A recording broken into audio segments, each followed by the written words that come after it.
Menguak isi handphone Irjen Verdi Sambo dan Brigadir J, Komnas HAM bongkar habis jejak digital.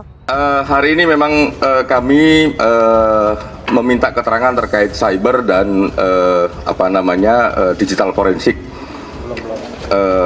Kami diberikan banyak akses, ya, proses penjelasan juga sangat panjang. Kami didampingi oleh ini ada Pak dari Irwasum, dari Humas, dan tadi ada tim sus juga melihat bagaimana prosesnya dan lain sebagainya. Nah, ada beberapa hal yang bisa kita sampaikan, yaitu di saat jejak digital disebut bukti digital. Nah, bukti digital atau jejak digital itu apa saja?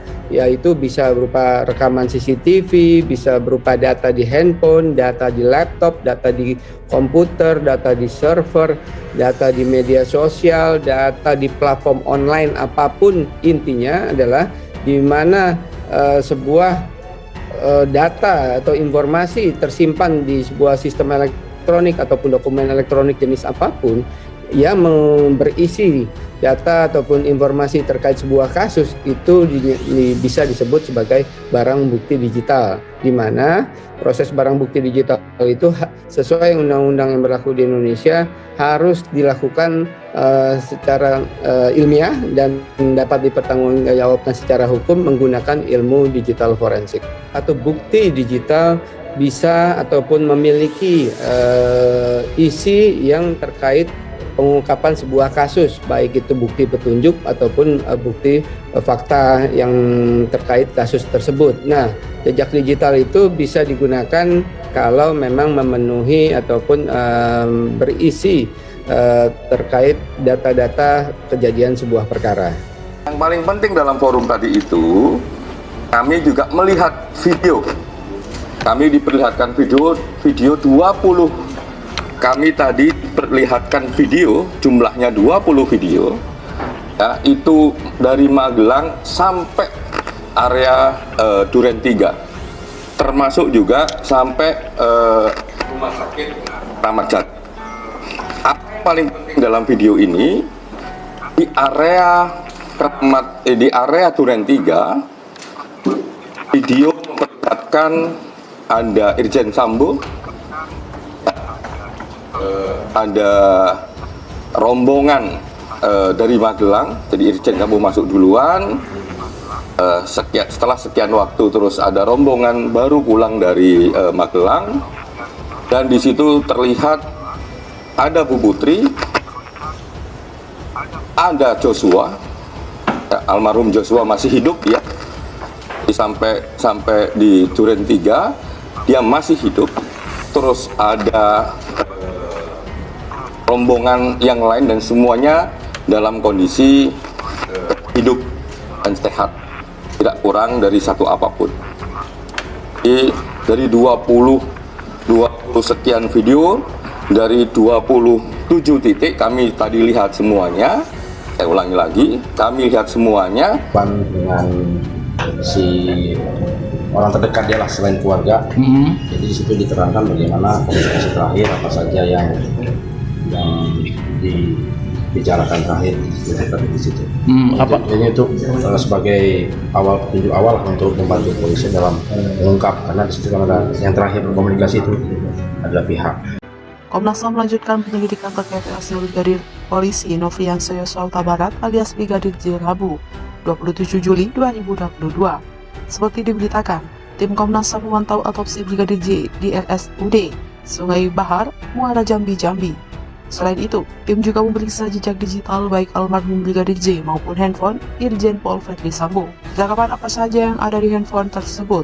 Komisioner Bidang Pemantauan dan Penyelidikan Komnas HAM RI M. Khairul Anam mengatakan pihaknya akan menanyakan terkait keberadaan dan isi dari semua ponsel yang terkait peristiwa tewasnya Brigadir J ke pihak kepolisian Rabu 27 Juli 2022 hari ini.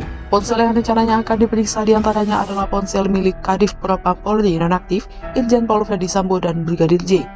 Hal tersebut menyusul agenda permintaan keterangan terhadap pihak Puslap 4 Bareskrim Mabes Polri dan Direktorat Tindak Pidana Siber Bareskrim Mabes Polri di kantor Komnas HAM pada pukul 13.00 WIB siang ini.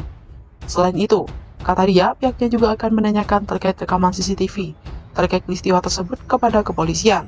Terkait hal tersebut, kata Anam, Pihaknya diantaranya menanyakan terkait CCTV di rumah Sambo, tantangan jaga marwah Polri. Indonesia Police Watch menilai penyelesaian kasus tewasnya Brigadir Yosua Huta Barat alias J di rumah Irjen Verdi Sambo merupakan tantangan menjaga marwah Polri dari hujatan masyarakat. Menurut Sugeng, kasus tewasnya Brigadir J yang disebut ditembak oleh Baradae menjadi perhatian masyarakat luas karena terjadi di rumah petinggi Polri. Apalagi banyak kejanggalan yang diungkap oleh pihak Polri, diantara ditutup rapatnya kasus selama 3 hari sejak Jumat 8 Juli 2022 hingga Senin 11 Juli 2022. Lalu hilangnya HP Yosua dan rusaknya CCTV di lokasi menjadi pertanyaan seluruh pihak. Ia mengingatkan bahwa Presiden Jokowi setidaknya sudah 3 kali mengingatkan kepada Kapolri bahwa kasus itu jangan ditutup-tutupi, diproses hukum dan terbuka. Terakhir, pesan itu diucapkan di Pulau Rinca, Taman Nasional Komodo, Manggarai Barat, Provinsi Nusa Tenggara Timur, pada Kamis 21 Juli 2022. Pengakuan panjang lebar Baradae saat diperiksa Komnas HAM. Sosok Baradae akhirnya muncul ke publik, dihadir pemeriksaan oleh Komisi Nasional Hak Asasi Manusia. Kehadiran Baradae bersamaan dengan 6 ajudan atau ADC Irjen Pol Verdi Sambo Selasa 26 Juli. Brigadir E adalah polisi yang terlibat adu tembak di rumah dinas Irjen Pol Verdi Sambo. Akibatnya, Brigadir J meninggal dunia. Dari hasil pemeriksaan yang telah dilakukan, Komisioner Komnas HAM Khairul Anam mengakui jika terjadi insiden baku tembak yang menewaskan Brigadir J di rumah tersebut. Hal itu diketahui dari pengakuan Baradae saat diperiksa oleh Komnas HAM. Meski telah dikonfirmasi, Anam belum bisa menjelaskan lebih rinci soal keterangan Baradae yang berkaitan peristiwa baku tembak. Sebab, apa yang ditanyakan pihak Komnas HAM bersifat luas atau deskriptif. Lantas, Anam kembali memberikan bocoran soal keterlibatan Baradae dalam baku tembak dengan Brigadir J yang masuk dalam struktur peristiwa di rumah Kadif Propam. Komnas HAM menyebut jika pemeriksaan terhadap ke-7 ajudan Irjen Verdi Sambo guna mengkonfirmasi berbagai temuan yang sebelumnya telah didapat dari hasil menggali fakta kepada keluarga Brigadir J, ahli dan tim forensik. Termasuk terhadap satu temuan yang dianggap menjadi kunci dalam kasus ini. Meski Anam masih belum bisa menjabarkan hal tersebut, namun informasi itu hanyalah bisa dikonfirmasi kepada personil yang melekat kepada Verdi Sambo. Adapun pemanggilan para ajudan ini usai pihak Komnas HAM menggali keterangan dari tim forensik yang dipimpin Kapus Dokes Polri, Irjen Pol Asep Hendra Diana, sebagaimana permintaan dari Komnas HAM. Sedangkan Anam mengatakan sistem pemeriksaan terhadap para ajudan nantinya akan memakai 2 model, pertama dengan sendiri-sendiri dan kedua secara bersama-sama. Selain pemeriksaan terhadap ajudan, pihak Komnas HAM juga telah menggali keterangan-keterangan dari tim forensik dilakukan Komnas HAM guna memastikan sejumlah luka-luka yang dialami di tubuh Brigadir J sebagaimana hasil temuan. Segera informasi jika kasus baku tembak yang terjadi di rumah singgah Irjen Verdi Sambo pada Jumat 8 Juli pukul 17.00 WIB turut melibatkan Brigadir J yang tewas akibat tembakan Baradae. Adapun baku tembak itu ditengarai adanya dugaan pelecehan yang dilakukan Brigadir J kepada istri Irjen Pol Verdi Sambo. Untuk saat ini kasus yang ditangani Polda Metro Jaya berkaitan dengan perkara pelecehan dan pengancaman serta kekerasan terhadap istri Verdi Sambo. Sementara untuk kasus lainnya ditangani Badan Reserse Kriminal Polri yang turut mengusut kasus dugaan pembunuhan berencana terhadap Brigadir J.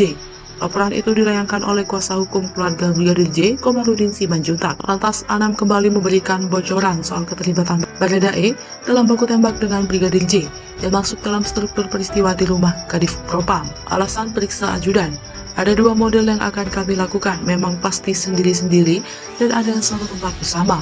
Karena kami pengen tahu detail apa yang terjadi, konteksnya apa dan sebagaimana sebutnya. Jangan lupa like, share, subscribe Metanoia Channel.